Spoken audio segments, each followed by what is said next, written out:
Hello friends, मैं नैन वशिष्ठ और मैं आप सभी का स्वागत करता हूं अपने यूट्यूब चैनल पे। दोस्तों, आज के इस वीडियो में हम डिस्कस करेंगे कि व्हाट इज़ ओई। ओई क्या होती है, इसे कैसे कैलकुलेट करते हैं और कौन कौन से बेनिफिट्स हैं जो कि हमें इसको कैलकुलेट करने के बाद मिलने वाले हैं। तो दोस्तों आइए आज के इस वीडियो को स्टार्ट करते हैं। तो दोस्तों, जैसे आप सभी को पता है कि आज का हमारा टॉपिक है ओई। तो सबसे पहले हम जानेंगे कि ओई होती क्या है, इसकी फुल फॉर्म क्या है। OEE दोस्तों, ओई की फुल फॉर्म होती है ओवरऑल इक्विपमेंट इफेक्टिवनेस।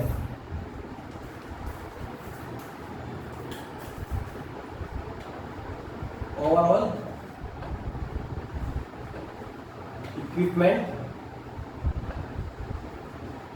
इफेक्टिवनेस मतलब कि जो जो हम इक्विपमेंट्स अपनी मैन्युफैक्चरिंग प्रोसेस में यूज कर रहे हैं उसको हम कितना यूटिलाइज कर रहे हैं, कितना बेटर यूटिलाइज कर रहे हैं, कितने परसेंट उसको हम यूटिलाइज कर रहे हैं। कहीं ऐसा तो नहीं है कि हम प्रोडक्शन तो कर रहे हैं बट उसकी यूटिलाइजेशन हम 100% नहीं कर पा रहे हैं, हम उसके यूटिलाइजेशन लेस देन 50% कर रहे हैं। तो इस केस में क्या होगा, इस केस में हमें सिर्फ लॉस होगा और हमारी मैन्युफैक्चरिंग में हमें प्रॉफिट नहीं हो पाएगा। तो दोस्तों, वो कौन कौन से फैक्टर हैं जो कि ओई डिपेंड करते हैं। तो जो हमारी ओई है दोस्तों, वो 3 फैक्टरों पर डिपेंड करती है। वो 3 फैक्टर कौन कौन से हैं। फर्स्ट फैक्टर अवेलेबिलिटी, दूसरा है परफॉर्मेंस, तीसरा है क्वालिटी। तो ये वो 3 फैक्टर्स हैं जिनके ऊपर हमारी ओवरऑल इक्विपमेंट एफिशिएंसी डिपेंड करती है। फैक्टर्स ऑन विच ओई डिपेंड्स। तो हम ओई को कैसे कैलकुलेट कर सकते हैं, लेकिन दोस्तों पहले हमारे लिए जानना जरूरी है कि हमें ओई कैलकुलेट करनी क्यों है। तो हमें ओई इसलिए कैलकुलेट करनी है क्योंकि ये एक टूल है जो कि हमारे मैन्युफैक्चरिंग प्रोसेस में आए किसी भी तरह के लॉसेस को, जैसे कि जिनको हमने 6 लॉसेस में डिवाइड कर रखा है, उनको रिड्यूस करने में हमारा सपोर्ट करता है। दूसरा, ओई हमारे लिए इसलिए जरूरी है क्योंकि ये हमारे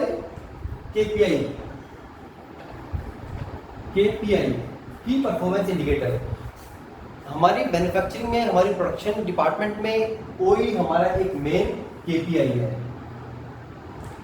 दूसरा, ये क्यों जरूरी है, जैसा कि आप सभी को पता है कि हमारी मैन्युफैक्चरिंग इंडस्ट्री ऑटोमोबाइल इंडस्ट्री हमारी IATF इसको फॉलो करती है। तो इसमें क्लोज है 8.5.1.1 जिसमें ओई का जिक्र किया हुआ है। मतलब IATF क्लोज नंबर 8.5.1.1 में के अकॉर्डिंग भी हमें ओई कैलकुलेट करनी है। तो दोस्तों आइए देखते हैं कि ओई कैलकुलेट करने का क्या तरीका है।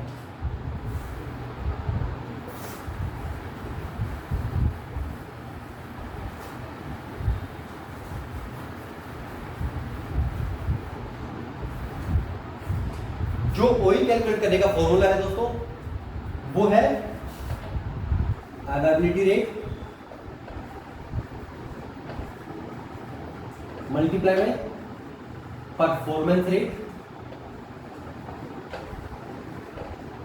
Multiply quality rate equals to OEE. अब इसको देख के आप सबके दिमाग में आया, मन में आया होगा कि अवेलेबिलिटी रेट, परफॉर्मेंस रेट और क्वालिटी रेट क्या है। तो availability rate, performance rate, quality rate क्या है उसके बारे में देखते हैं। अवेलेबिलिटी रेट क्या है, सबसे पहले हम बात करेंगे अवेलेबिलिटी रेट की। अवेलेबिलिटी रेट हमारे पास मैन्युफैक्चरिंग इंडस्ट्री में हमारे 3 शिफ्टों में काम होता है। जो हमारे 24 आवर्स होते हैं उसको हम डिवाइड करते हैं 3 शिफ्ट में। एक शिफ्ट में 8 घंटे हम कंसीडर करते हैं पर शिफ्ट, जो हमारा अवेलेबल टाइम होता है।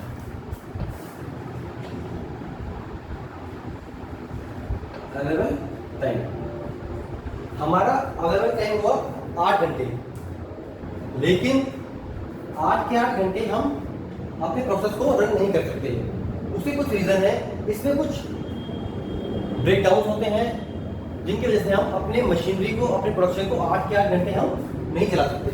वो कौन कौन से हैं? कुछ तो दोस्तों प्लान ब्रेकडाउन होते हैं और कुछ होते हैं अनप्लान। तो प्लान कौन से होते हैं, अनप्लान कौन से होते हैं?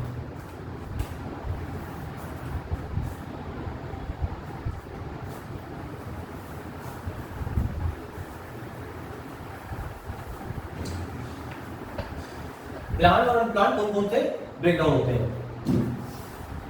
अगर प्लान ब्रेकडाउन की बात करें, अगर हम कैलकुलेट कर रहे हैं अवेलेबिलिटी रेट,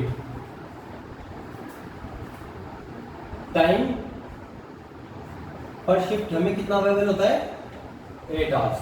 बट इस 8 आवर्स को हम कैसे स्प्लिट करते हैं? अगर मैं अपनी इंडस्ट्री की बात करूं तो हमारे एक शिफ्ट में इसको अगर हम कैलकुलेट करते हैं तो ये होता है 480 मिनट्स।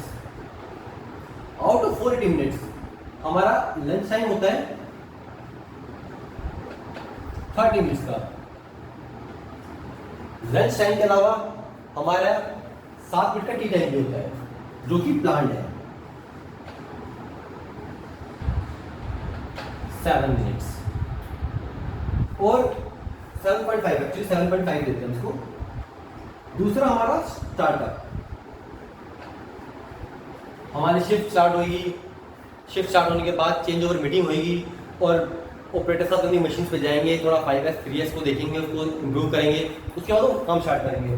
तो उस टाइम को हम कंसिडर करते हैं कि 7.5 मिनट्स। तो अगर हम प्लान ब्रेकडाउन की बात करें तो प्लान ब्रेकडाउन जो हमारा था उसमें ये सब कंसीडर हो गया। तो हमारे पास प्लान ब्रेकडाउन का टाइम तो आ गया, कितना आ गया? 7.5 + 7.5 15, ये हो गया 45 मिनट्स। तो हमारे पास टोटल अवेलेबल टाइम, हमारे पास टोटल अवेलेबल टाइम कितना हो गया? Total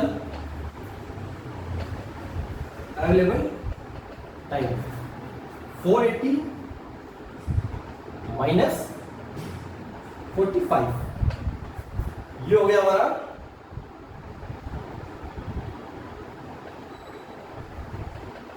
435 minute. 435 मिनट हो गया हमारा टोटल अवेलेबल टाइम। हमारा अवेलेबिलिटी रेट, हमारा अवेलेबिलिटी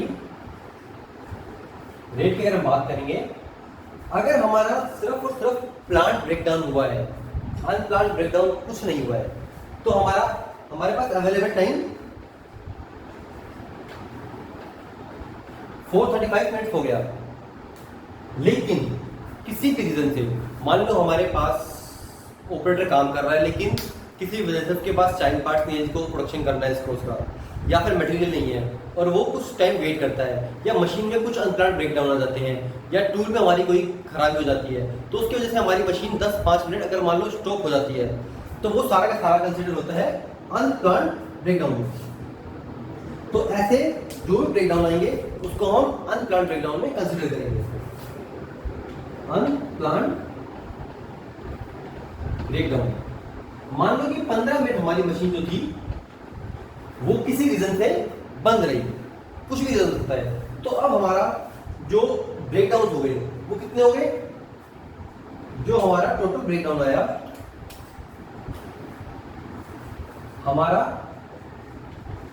टोटल ब्रेकडाउन कितना हो गया? 45 मिनट्स। तो ये हो गए जो हमारे प्लान ब्रेकडाउन थे, और हमारा अनप्लान ब्रेकडाउन 15 मिनट्स। तो 45 मिनट्स प्लस 15 कितना हो गया? 60 मिनट्स। तो हमारा जो टोटल ब्रेकडाउन आया वो आया 60 मिनट्स का। तो 60 मिनट्स हमारे पास अवेलेबल टाइम कितना था 480 मिनट्स, बट हमारा ब्रेकडाउन टाइम कितना आ गया 60 मिनट्स। तो हमारे पास अवेलेबल टाइम कितना रहा? अगर हम बात करें अवेलेबल टाइम की,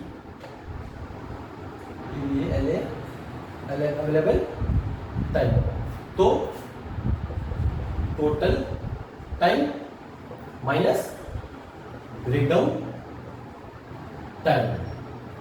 ओके, तो हमारा टोटल टाइम कितना था 480 मिनट्स माइनस 60 मिनट्स, ये कितना हो गया 420 मिनट्स। हमारे पास टोटल अवेलेबल टाइम कितना आया 420 मिनट्स। और अब हम बात करते हैं अपने मेन ऑब्जेक्टिव अवेलेबल रेट पे। तो अवेलेबल रेट कैसे निकलेगा? अवेलेबल रेट होता है हमारा अवेलेबल रेट कैसे निकलेगा हमारा? अवेलेबल टाइम अपॉन में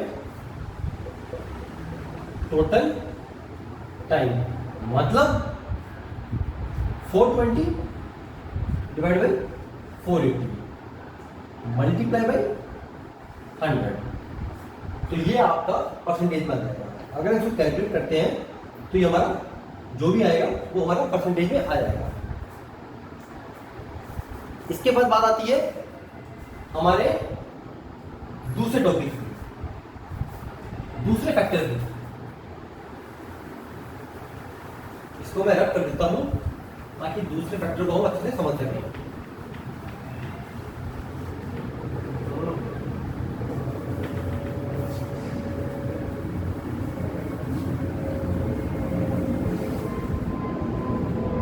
हाँ, मैं थोड़ी इजीनेस के लिए यहां भी लिख देता हूं कि कैसे कैलकुलेट करते हैं। AVAILABLE available rate multiply by performance rate multiply by quality rate. तो अगला फैक्टर आता है हमारा परफॉर्मेंस रेट।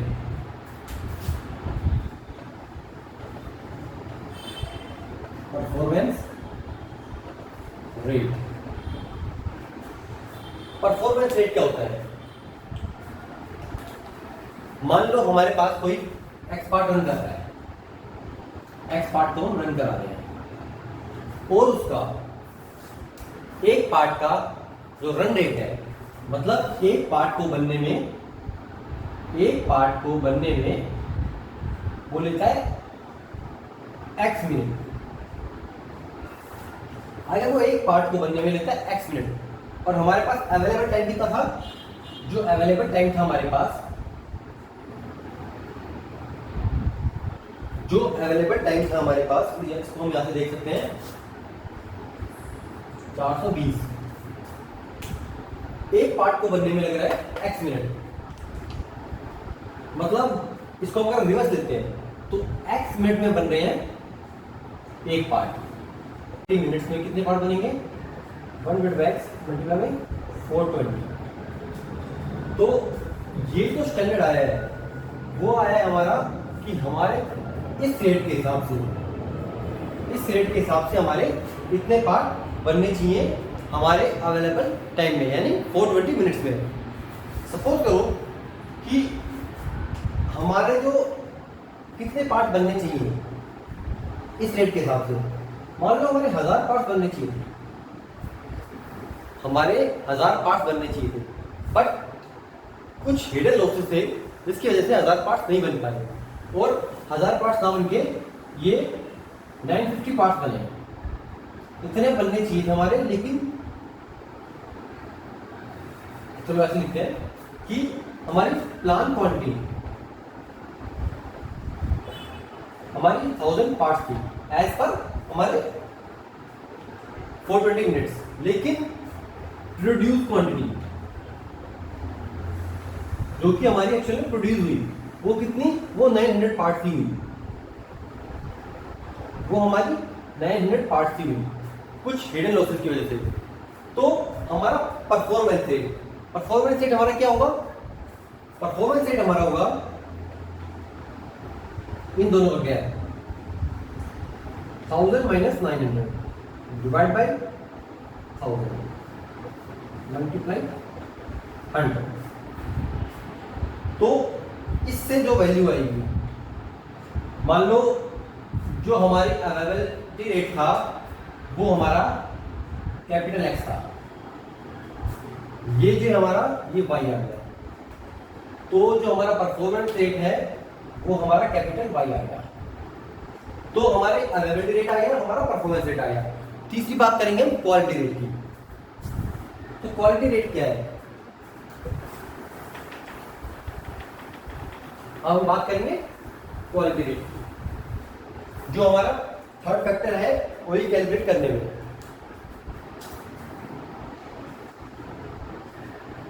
Quality rate. अब दोस्तों मान लो हमारी 900 की क्वांटिटी, प्रोड्यूस क्वांटिटी कितनी थी हमारी, प्रोड्यूस क्वांटिटी जो थी हमारी वो थी 900 नॉट। उसके बाद हमारा प्रोडक्शन हुआ, हमने फर्दर प्रोसेस के लिए आगे भेजा और डिस्पैच होने से पहले हमने फाइनल इंस्पेक्शन, हमने पार्ट्स की इंस्पेक्शन कराई और उस टाइम हमें पता लगा कि आउट ऑफ 900 पार्ट्स हमारे जो रिजेक्ट पार्ट है, रिजेक्टेड क्वांटिटी वो थी 10 loss. Out of 900 parts 10 part हमारे रिजेक्टेड थे किसी भी रीजन से, किसी भी डिफेक्ट की वजह से। तो हम जो कस्टमर को भेजेंगे वो कितने पार्ट भेज सकते हैं, यानी जो हमारे ओके पार्ट थे, ओके पार्ट फॉर डिस्पैच कितने हुए, 900 माइनस 10, 899। मतलब 890 पार्ट्स हमारे ओके पार्ट बने हैं जिसको हम कस्टमर को भेजेंगे और कस्टमर जिसका हमें पैसा देगा। कस्टमर उसका पैसा नहीं देगा तो हमने प्रोड्यूस किए हैं, कस्टमर उसका पैसा देगा तो हमने कस्टमर को भेज दिए हैं। तो हमने 890 पार्ट तो बनाए हैं।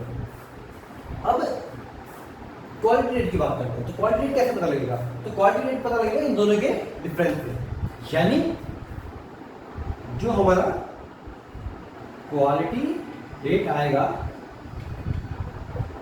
वो होगा 900 minus 890 divide by 900 multiply 100। Again ये आ गया हमारा कैपिटल Z, कैपिटल Z। तो हमारा टोटल वही क्या आ गया जिसकी हम बात कर रहे थे। हमारा ओवरऑल इक्विपमेंट इफेक्टिवनेस क्या हुआ, X multiply Y multiply Z, यानी availability rate multiply by performance rate और मल्टीप्लाई बाय क्वालिटी रेट। तो इन तीनों को मल्टीप्लाई करने के बाद जो आएगा वो हमारा OE परसेंटेज आ जाएगा। अब सवाल ये उठता है कि OE, एक आइडियल OE या मिनिमम जो रेट है वो कितनी होनी चाहिए। अगर हमारे प्रोसेस में बहुत ज़्यादा वेरिएशन नहीं है, हमारा एक स्ट्रीम लाइन प्रोसेस चल रहा है और हमारे डिफेक्ट जनरेशन भी बहुत कम है, तो ऐसा माना जाता है कि OE जो है हमारी वो ग्रेटर देन और इक्वल टू 85% होनी चाहिए। इससे ऊपर है तो बहुत अच्छी बात है, अगर इससे नीचे है तो हमारे प्रोसेस के अंदर कुछ एबनॉर्मलिटीज हैं, कुछ वेरिएशंस हैं जिसको हमें रिड्यूस करना है, तो जिनके बारे में हम अभी आगे डिस्कस करेंगे।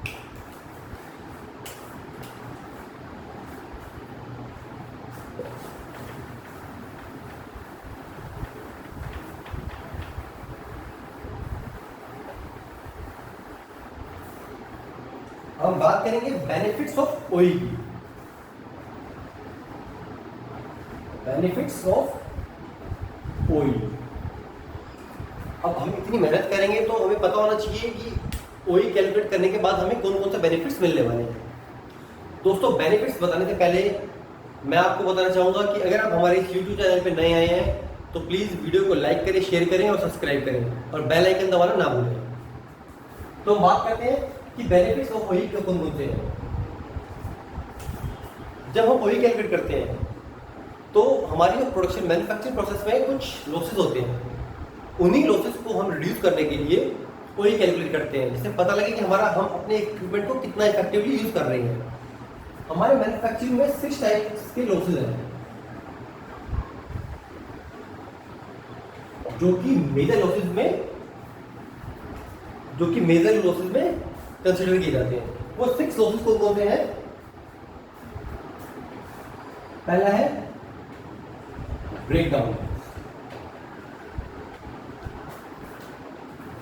ब्रेकडाउन्स मैंने पहले ही बताया था, 2 तरह से होते हैं, एक प्लांट ब्रेकडाउन होता है और एक अनप्लांट ब्रेकडाउन होता है। तो जो प्लांट ब्रेकडाउन है वो तो हमने कराई है, हमें उसकी जरूरत है, इसलिए हमने वो प्लांट ब्रेकडाउन किया है। बट जो अनप्लांट ब्रेकडाउन है वो हमारी ऑयल कैलकुलेट करने के बाद पता लगेगा कि इस वजह से हमारी मशीन की एफिशिएंसी नहीं आ पाई है, इफेक्टिवनेस नहीं आ पाई है।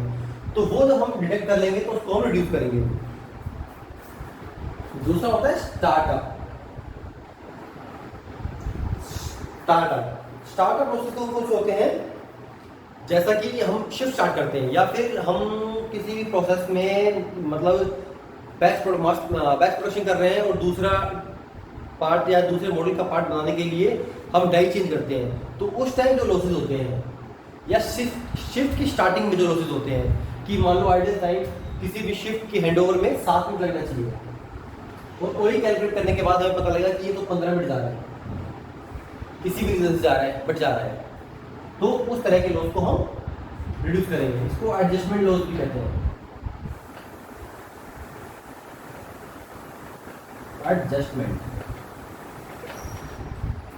तीसरा है हमारा स्मॉल स्टॉप्स।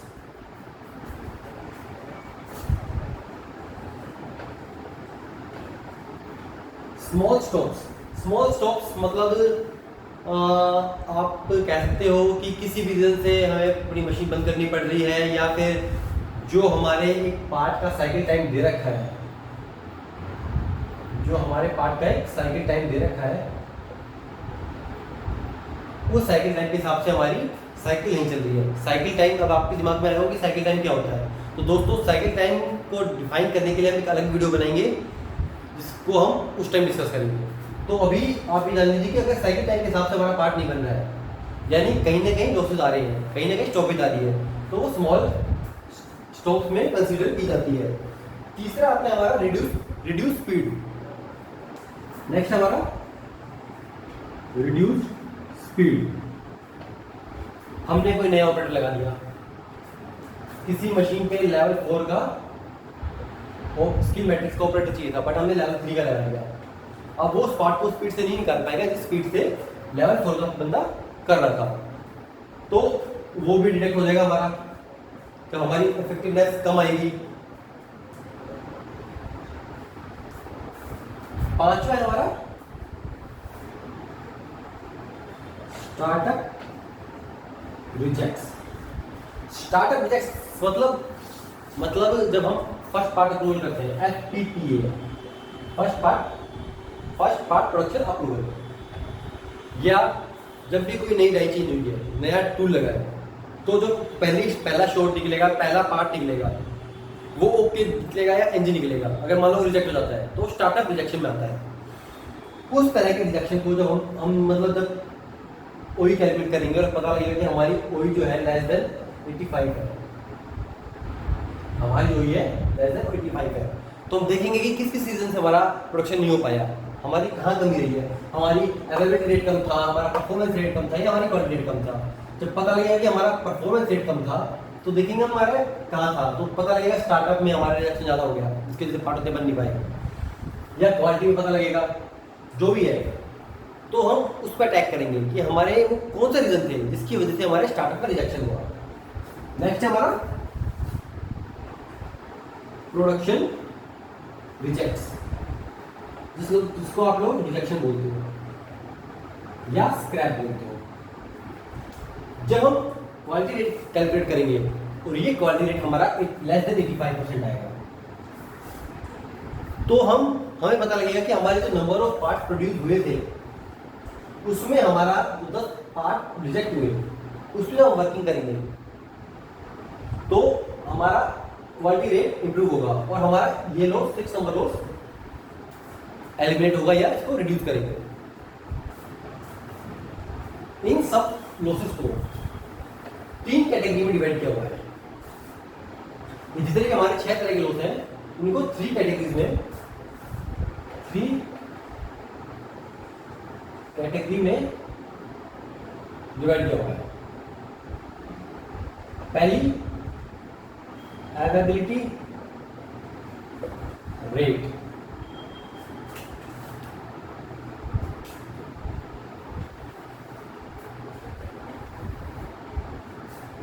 दूसरा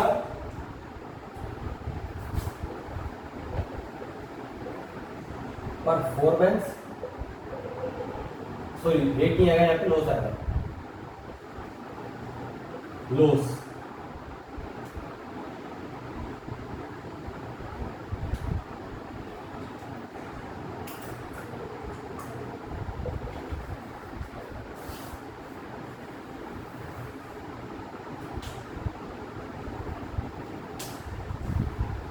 तीसरा क्वालिटी लॉस।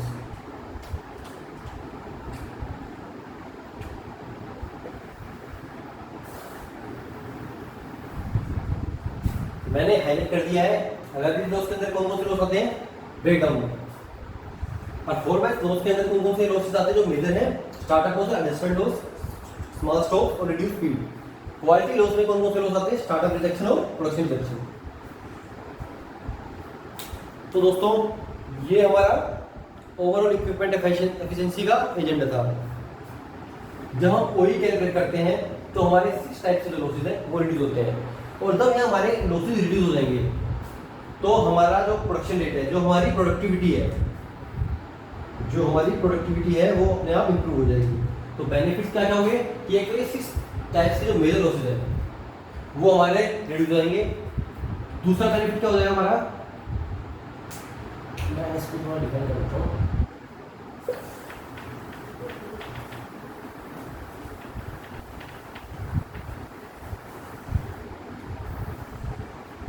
हाँ, benefits of oil, reduction of 6 types of major losses. दूसरा बेनिफिट क्या है, इंप्रूव प्रोडक्टिविटी। तीसरा रिड्यूस स्क्रैप रेशो। सीधी बात है, स्क्रैप रेशो कम होगा, प्रॉफिट ऑफ मार्जिन ज़्यादा बढ़ेगा, और अगर आपकी कंपनी अच्छी है तो हो सकता है कि आपको इंसेंटिव दे दें। चौथा रिड्यूस मशीन ब्रेकडाउन। जब हम ब्रेकडाउन पे बात करेंगे, ब्रेकडाउन पे काम करेंगे तो अपने आप मशीन की जो कंडीशन है वो इंप्रूव होती रहेगी, जिसकी वजह से हमारे ब्रेकडाउन रिड्यूस हो जाएंगे और रिपेयरिंग कॉस्ट जो होती है, रिपेयरिंग कॉस्ट ऑटोमेटिकली रिड्यूस हो जाएगी। लास्ट और सबसे इंपॉर्टेंट जो बेनिफिट है वो है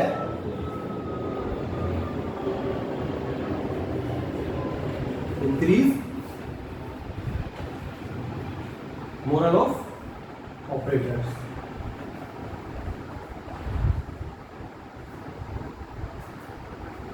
ऑपरेटर्स हो गए हमारे, टीम मेंबर हो गए हमारे,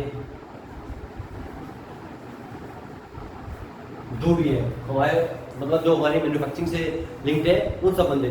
सीधी बात है, जब हम कोई अच्छा काम करते हैं उस काम में हम और ज़्यादा इंप्रूवमेंट करते हैं और जब उसका रिजल्ट पॉजिटिव आता है तो हम सबका मोरल इंक्रीज होता है।